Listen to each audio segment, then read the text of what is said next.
ಎಲ್ರಿಗೂ ನಮಸ್ಕಾರ. ಇನ್ಫೋಸ್ಟ್ರೀಮ್ ಯೂಟ್ಯೂಬ್ ಚಾನಲ್ಗೆ ಮತ್ತೊಮ್ಮೆ ಸ್ವಾಗತ. ಈ ವಿಡಿಯೋದಲ್ಲಿ ನಾವು ಇನ್ನೊಂದು ಪ್ರಾಬ್ಲಮ್ ಅನ್ನ ಡಿಸ್ಕಸ್ ಮಾಡ್ತಾ ಹೋಗೋಣ, ಲಾಸ್ ಆಫ್ ಪ್ಯಾರಲಲಿಸಮ್ ಮೇಲೆ. ಸೊ ಥಿಯರಿ ಪಾರ್ಟ್ ಅನ್ನ ಒಂದು ಸ್ವಲ್ಪ ಹೇಳ್ತಾ ಹೋಗ್ತೀನಿ. ನೀವೇನಾದ್ರೂ ಕೂಡ ಪ್ರೀವಿಯಸ್ ವಿಡಿಯೋಗಳನ್ನ ನೋಡಿದೀರಾ ಅಂತಂದ್ರೆ ನೀವು ಪ್ರಾಬ್ಲಮ್ ಸಾಲ್ವ್ ಮಾಡ್ತೀನಲ್ಲ ಅಲ್ಲಿಗೆ ಸ್ಕಿಪ್ ಮಾಡ್ತಾ ಹೋಗ್ಬೋದು.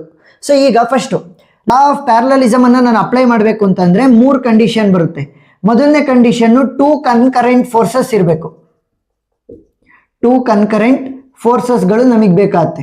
ಕನ್ಕರೆಂಟ್ ಫೋರ್ಸಸ್ ಅಂತಂದ್ರೆ ಸಿಂಪಲ್, ಒಂದು ಪಾಯಿಂಟ್ ಇದೆ ಅಂತ ಅನ್ಕೊಳ್ಳಿ, ಆ ಒಂದು ಪಾಯಿಂಟ್ಗೆ ಅಂತಂದ್ರೆ ಕಾಮನ್ ಪಾಯಿಂಟ್ ತರ ಯೂಸ್ ಮಾಡಿಕೊಂಡು ಹೊರಟಿರುವಂತಹ ಫೋರ್ಸ್ಗಳು, ಸರಿನಾ?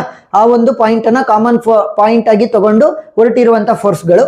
ಸೊ ನೆಕ್ಸ್ಟ್ ಎರಡನೇ ಕಂಡೀಷನ್ ಏನು, ಸೇಮ್ ಡೈರೆಕ್ಷನ್ ಅಲ್ಲಿ ಇರಬೇಕು. ಸೇಮ್ ಡೈರೆಕ್ಷನ್ ಅಲ್ಲಿ ಇದ್ರೆ ಮಾತ್ರ ನಾವು ಈ ಒಂದು ಪ್ರಾಬ್ಲಮ್ಗಳನ್ನ ಸಾಲ್ವ್ ಮಾಡೋದಕ್ಕೆ ಸಾಧ್ಯ. ಅಂದ್ರೆ ಲಾಸ್ ಆಫ್ ಪ್ಯಾರಲಲಿಸಮ್ ಅಲ್ಲಿ ಯೂಸ್ ಮಾಡಿಕೊಂಡು ನಾವು ಸಾಲ್ವ್ ಮಾಡ್ಬೋದು. ಸೇಮ್ ಡೈರೆಕ್ಷನ್ ಅಂತ ಅಂದ್ರೆ ಸಿಂಪಲ್ ನೋಡಿ, ಇಲ್ಲಿ ಈ ಒಂದು ಪಾಯಿಂಟ್ ಅನ್ನ ರೆಫರೆನ್ಸ್ ಆಗಿ ಇಟ್ಕೊಂಡು ಹೋಗ್ತಾ ಇದಾವಲ್ಲ ಇವೆರಡು ಫೋರ್ಸ್ಗಳು, ಎರಡು ಕೂಡ ಒಂದು ಹೊರಗಡೆ ಹೋಗ್ಬೇಕು ಅಂದ್ರೆ ದೂರ ಹೋಗ್ಬೇಕು ಈ ಒಂದು ಪಾಯಿಂಟ್ ಇಂದ, ಇಲ್ಲ ಎರಡು ಕೂಡ ಒಳಗಡೆ ಬರ್ಬೇಕಂದ್ರೆ ಆ ಒಂದು ಪಾಯಿಂಟ್ ಹತ್ರ ಬರ್ಬೇಕು. ಗೊತ್ತಾಯ್ತಾ? ಎರಡೇ ಡೈರೆಕ್ಷನ್ ಪಾಸಿಬಲ್. ಒಂದು ದೂರ ಹೋಗ್ಬೇಕು ಎರಡು ಕೂಡ, ಇಲ್ಲ ಎರಡು ಕೂಡ ಹತ್ರ ಬರಬೇಕು, ಅವಾಗ ಮಾತ್ರ ಸೇಮ್ ಡೈರೆಕ್ಷನ್ ಆಗುತ್ತೆ. ಒಂದು ಈ ಕಡೆ ಈ ಒಂದು ಪಾಯಿಂಟ್ ಕಡೆ ಬಂದು ಒಂದು ದೂರ ಹೋಗ್ತಾ ಇದ್ರೆ ಅವಾಗ ಡಿಫ್ರೆಂಟ್ ಡೈರೆಕ್ಷನ್ ಆಯ್ತು, ಪ್ರಾಬ್ಲಮ್ ಸಾಲ್ವ್ ಮಾಡಕ್ಕಾಗಲ್ಲ. ಗೊತ್ತಾಯ್ತಾ? ಏನು ಎರಡೂ ಕೂಡ ಹೊರಗಡೆ ಹೋಗ್ಬೇಕು ಆರ್ ಎರಡೂ ಕೂಡ ಒಳಗಡೆ ಈ ಒಂದು ಪಾಯಿಂಟ್ ಕಡೆ ಬರಬೇಕು. ಮೂರನೇ ಕಂಡೀಷನ್ ಏನು, ಈ ಎರಡು ಫೋರ್ಸ್ ಗಳ ಮಧ್ಯೆ ಇರುವಂತಹ ಆಂಗಲ್ ಅನ್ನ ಕಂಡು ಹಿಡ್ಕೋಬೇಕಾಗತ್ತೆ.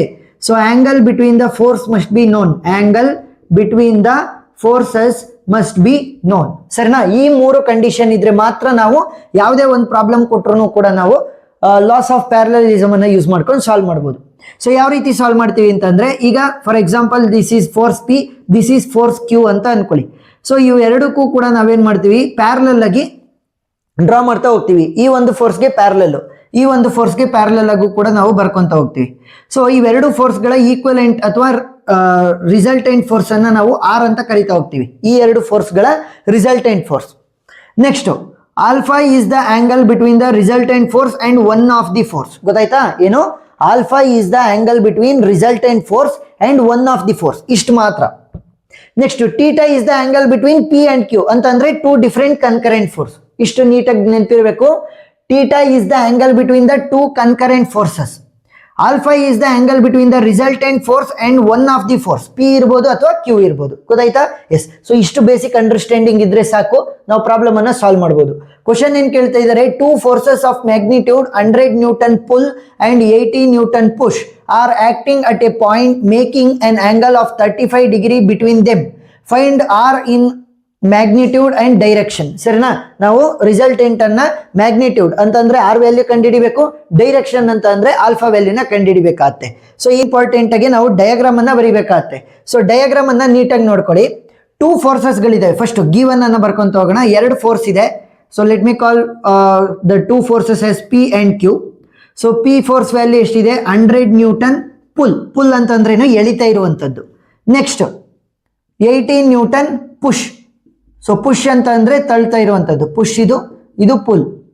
Next angle between these 2 forces is equal to theta ಅಲ್ವಾ? ಫೋರ್ಸಸ್ ಗಳ ಮಧ್ಯೆ ಇರುವಂತ ಆಂಗಲ್ ಅನ್ನ ಟೀಟಾ ಅಂತ ಕರಿತಾ ಹೋಗ್ತೀವಿ. ರಿಸಲ್ಟೆಂಟ್ ಫೋರ್ಸ್ ಮತ್ತೆ ಯಾವ್ದಾದ್ರು ಒಂದು ಫೋರ್ಸ್ ಗಳ ಮಧ್ಯೆ ಇರುವಂತ ಆಂಗಲ್ ಅನ್ನ ಆಲ್ಫಾ ಅಂತ ಕರಿತಾ ಹೋಗ್ತೀವಿ. ಸೊ ನಾವ್ ಇವಾಗ ಏನ್ ಕಂಡುಹಿಡಿಬೇಕು, ಆರ್ ವ್ಯಾಲ್ಯೂನ ಕಂಡುಹಿಡಿಬೇಕು ಮತ್ತೆ ಆಲ್ಫಾ ವ್ಯಾಲ್ಯೂನ ಕಂಡುಹಿಡಿಬೇಕಾಗತ್ತೆ. ಫಸ್ಟ್ ಡಯಾಗ್ರಾಮ್ ಅನ್ನ ಬಿಡಿಸ್ಕೊಂತ ಹೋಗೋಣ, ಅವಾಗ ನೀಟಾಗಿ ಅಂಡರ್ಸ್ಟ್ಯಾಂಡ್ ಆಗುತ್ತೆ. ಒಂದು ಪಾಯಿಂಟ್ ಇದೆ ಅಂತ ಅನ್ಕೊಳ್ಳಿ. ಸೊ ಆ ಪಾಯಿಂಟ್ಗೆ ಯಾವ ರೀತಿ ಆಕ್ಟ್ ಆಗ್ತಾ ಇರೋದು ಅಂತಂದ್ರೆ 100 ನ್ಯೂಟನ್ ಪುಲ್. ಸೊ ಪಿ ಅನ್ನ ನಾವು ಈ ತರ ತಗೋಣ. ಪುಲ್ ಅಂತಂದ್ರೇನು, ಈ ಒಂದು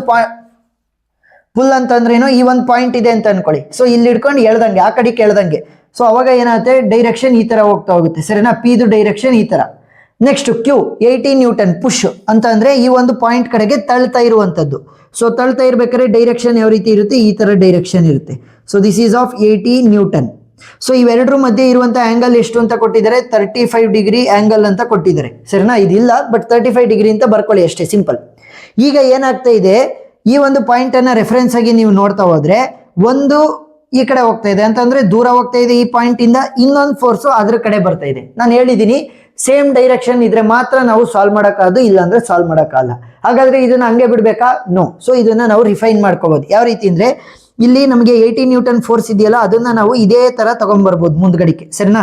ಅದೇ ತರ ಇಲ್ಲಿಗೆ ನಾವು ಕಂಟಿನ್ಯೂ ಮಾಡ್ಕೊಂತ ಬರ್ಬೋದು. ಸರಿನಾ?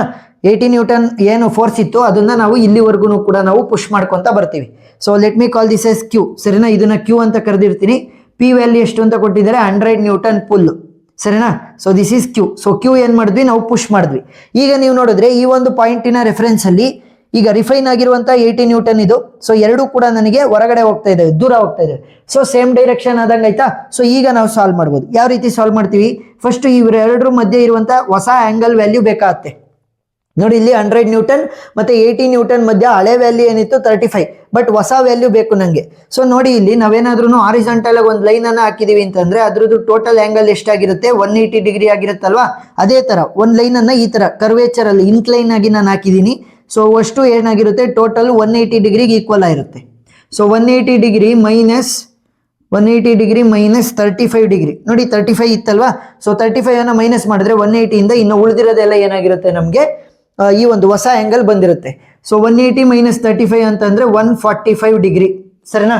180 ಮೈನಸ್ 35 ಡಿಗ್ರಿ ಅಂತಂದ್ರೆ it will be 145 degree. So ಹೊಸ ವ್ಯಾಲ್ಯೂ ಎಷ್ಟು, 145 ಡಿಗ್ರಿ. ಸೊ ಈಗ ನಾವೇನ್ ಮಾಡಬೇಕು, ಪ್ಯಾರಲೋಗ್ರಾಮ್ ಅನ್ನ ಕನ್ಸ್ಟ್ರಕ್ಟ್ ಮಾಡ್ಕೋಬೇಕು.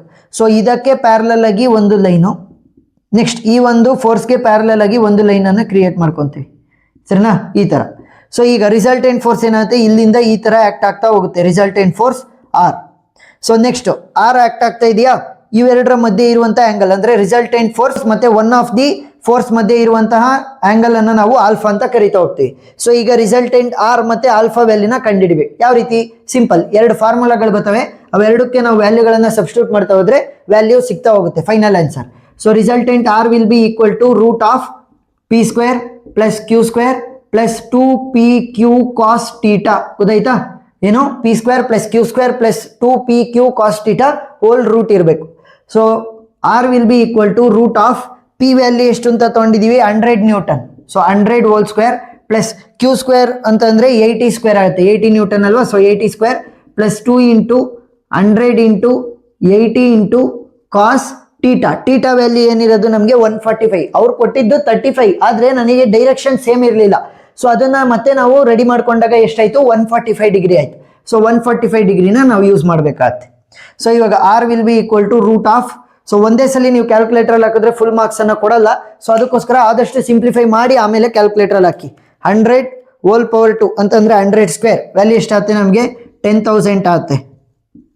ಪ್ಲಸ್ 80 ಸ್ಕ್ವೇರ್, ಸೊ 80 ಪವರ್ 2 ಅಂತಂದ್ರೆ 80 ಸ್ಕ್ವೇರ್ ಎಷ್ಟು, 6400 ಪ್ಲಸ್ 2 ಇಂಟು 100 ಇಂಟು 80 ವ್ಯಾಲ್ಯೂ ಎಷ್ಟಾಗುತ್ತೆ ನಮಗೆ 16,000 ಕಾಸ್ 145 ಡಿಗ್ರಿ.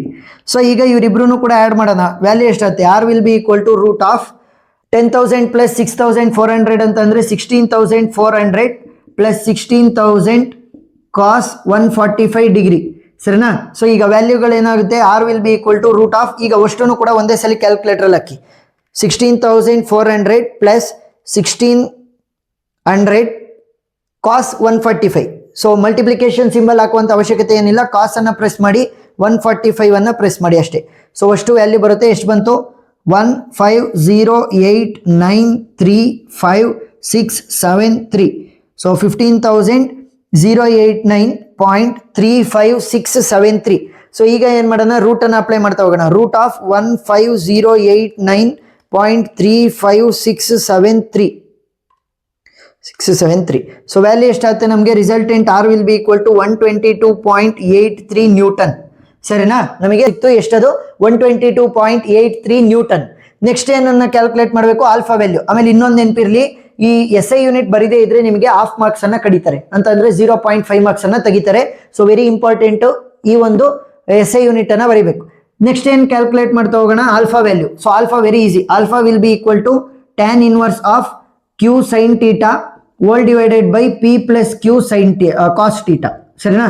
ಸೊ ಈ ಫಾರ್ಮುಲಾ ನೀಟಾಗಿ ನೆನ್ಪಿಟ್ಕೊಳ್ಳಿ, ಕಾಸ್ ಮತ್ತೆ ಸೈನ್ ಒಂದೊಂದ್ಸಲಿ ಕನ್ಫ್ಯೂಸ್ ಆಗುತ್ತೆ. Alpha will be equal to tan inverse of q sin theta whole divided by p plus q cos theta. So ಇವಾಗ p q ಮತ್ತೆ theta ವ್ಯಾಲ್ಯೂನ ಸಬ್ಸ್ಟಿಟ್ಯೂಟ್ ಮಾಡಿ. Alpha will be equal to tan inverse of q value ಎಷ್ಟು ಅಂತ ತಗೊಂಡಿದ್ವಿ 80, p value is 100 ಅಲ್ವಾ? So 80 sin theta value ಎಷ್ಟು ಬಂದಿತ್ತು, 145 degree refine ಮಾಡ್ಕೊಂಡಾದ್ಮೇಲೆ. Next p value is 100 plus q value is 80 cos 145 degree, ಸರಿನಾ? So value ಎಷ್ಟಾಗುತ್ತೆ, alpha will be equal to tan inverse of 80 sin 45 ಒಂದೇ ಸಲ ಪ್ರೆಸ್ ಮಾಡಿ ನೋಡಿ. 80 sin ಎಷ್ಟು 145 ನೋಡಿ, ಮಲ್ಟಿಪ್ಲಿಕೇಶನ್ ನಾನು ಸಿಂಬಲ್ ಅನ್ನೇ ಯೂಸ್ ಮಾಡಿಲ್ಲ. 80 sin 145 ಅಂತ ಸುಮ್ಮನೆ ಪ್ರೆಸ್ ಮಾಡಬೇಕು. ಸೊ ವ್ಯಾಲ್ಯೂ ಎಷ್ಟು ಬರುತ್ತೆ ನಮಗೆ 45.886. ಡೆಸಿಮಲ್ ಆದ್ಮೇಲೆ 3 ಪಾಯಿಂಟ್ ಸಾಕು. Hole divided by 100 plus 80 cos 45. ಇವಾಗ ನೋಡಿ ಯಾವ ರೀತಿ ಪ್ರೆಸ್ ಮಾಡ್ತಾ ಹೋಗ್ತೀನಿ. 100 ನೆಕ್ಸ್ಟ್ ಪ್ಲಸ್ ಅನ್ನ ಪ್ರೆಸ್ ಮಾಡಿ 80. ಇವಾಗ ಮಲ್ಟಿಪ್ಲಿಕೇಶನ್ ಏನು ಪ್ರೆಸ್ ಮಾಡುವಂತ ಅವಶ್ಯಕತೆನೇ ಇಲ್ಲ, ಸರಿನಾ. 80 ಆದ್ಮೇಲೆ ಕಾಸ್ ಅನ್ನ ಪ್ರೆಸ್ ಮಾಡಿ 145 ಡಿಗ್ರಿ. ಸೊ ವ್ಯಾಲ್ಯೂ ಎಷ್ಟು ಬರುತ್ತೆ ನಮಗೆ, ವ್ಯಾಲ್ಯೂ ಈಸ್ 34.467. ಸೊ ವ್ಯಾಲ್ಯೂ ಎಷ್ಟಾಗುತ್ತೆ ನೋಡಿ, ಅದನ್ನ ಸಿಂಪ್ಲಿಫೈ ಮಾಡ್ಕೊಳ್ಳೋಣ. 45.886 whole divided by 34.467. So value ಎಷ್ಟಾಗುತ್ತೆ 1.33. So alpha will be equal to tan inverse of 1.331. So value ಎಷ್ಟಾಗುತ್ತೆ ನೋಡ್ತಾ ಹೋಗೋಣ. tan ಇನ್ವರ್ಸ್ ಬರ್ಸೋದು ಯಾವ ರೀತಿ, ವೆರಿ ಸಿಂಪಲ್. ಶಿಫ್ಟ್ ಅನ್ನ ಪ್ರೆಸ್ ಮಾಡಿ tan ಅನ್ನ ಪ್ರೆಸ್ ಮಾಡಿ ನಿಮಗೆ tan ಇನ್ವರ್ಸ್ ಬರುತ್ತೆ. ಯಾವ ರೀತಿ, ಶಿಫ್ಟ್ ಅನ್ನ ಪ್ರೆಸ್ ಮಾಡಿ tan ಅನ್ನ ಪ್ರೆಸ್ ಮಾಡಿದ್ರೆ ನಿಮಗೆ tan ಇನ್ವರ್ಸ್ ಬರುತ್ತೆ. 1.331 ಅಂತ ಪ್ರೆಸ್ ಮಾಡಿ, ಮಲ್ಟಿಪ್ಲಿಕೇಶನ್ ಸಿಂಬಲ್ ಯೂಸ್ ಮಾಡಬಾರ್ದು. ಸೊ ಈಸ್ ಈಕ್ವಲ್ ಟು ನ ಪ್ರೆಸ್ ಮಾಡಿದ್ರೆ ವ್ಯಾಲ್ಯೂ ಬರುತ್ತೆ. Alpha value is equal to 53.08 degree, ಸರಿನಾ. ಸೊ ಡಿಗ್ರಿಯಿಂದ ರೆಪ್ರೆಸೆಂಟ್ ಮಾಡ್ತಾ ಹೋಗ್ತೀವಿ. Alpha which is the direction value, what is that value 53.08. Next resultant ಎಷ್ಟು ಬಂದಿದೆ ನಮಗೆ 122.83 ನ್ಯೂಟನ್. ಸೊ ಈ ತರ ನೀವು ಸ್ಟೆಪ್ ಬೈ ಸ್ಟೆಪ್ ಬರಿತಾ ಹೋದಾಗ ನಿಮಗೆ ಈಸಿ ಆಗ್ತಾ ಹೋಗುತ್ತೆ, ಮತ್ತೆ ಫುಲ್ ಆನ್ ಫುಲ್ ಮಾರ್ಕ್ಸ್ ಅನ್ನ ಕೊಡ್ತಾ ಹೋಗ್ತಾರೆ. ಒಂದು 2-3 ಪ್ರಾಬ್ಲಮ್ ಡಿಫ್ರೆಂಟ್ ಪ್ರಾಬ್ಲಮ್ಸ್ ಅನ್ನ ಸಾಲ್ವ್ ಮಾಡಿದೀನಿ. ಆ ಎಲ್ಲ ಪ್ರಾಬ್ಲಮ್ ಗಳನ್ನ ನೋಡ್ತಾ ಹೋಗಿ ನಿಮಗೆ ಈಸಿ ಆಗ್ತಾ ಹೋಗುತ್ತೆ ಕಾನ್ಸೆಪ್ಟ್. ವಿಡಿಯೋ ಇಷ್ಟ ಆಗಿದ್ರೆ ಸಬ್ಸ್ಕ್ರೈಬ್ ಮಾಡ್ಕೊಂಡು ಸಪೋರ್ಟ್ ಮಾಡೋದನ್ನ ಮರಿಬೇಡಿ. Thank you for watching.